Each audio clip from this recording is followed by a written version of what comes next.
कभी आंसू कभी सजदे, कभी हाथों का उठ जाना। कभी आंसू कभी सजदे, कभी हाथों का उठ जाना। ख्वाहिशें अधूरी हों तो रब कितना याद आता है। मैं अब जीत भी जाऊं तो दिल खुश नहीं होता। जिस शख्स को हारा है वो अनमोल बहुत था।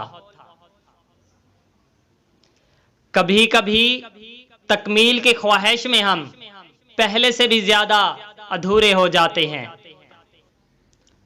सोच का अंदाज जिंदगी को यकसर बदल देता है।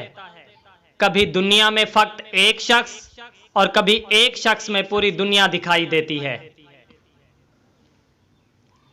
धुआं लकड़ियों का हो या यादों का, आंखों को जरूर सुलगाता है। खुद की तरक्की में इतना वक्त लगा दोगे दूसरों की बुराई करने का वक्त ही ना मिले।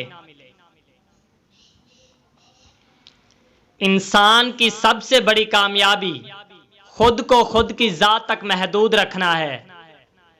खुद को किसी भी चीज का इतना आदी मत बना लें कि उसके बगैर जिंदगी गुजारना मुमकिन ना हो।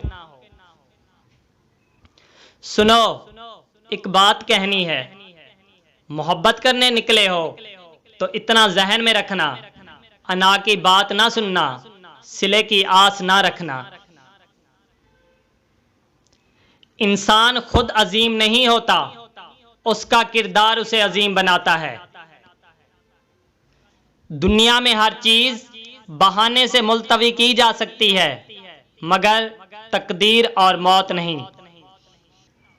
तमाम रिश्तों में सबसे कमजोर रिश्ता तुम्हारे जिस्म और तुम्हारी रूह का है। ना जाने किस वक्त और कहां टूट जाए।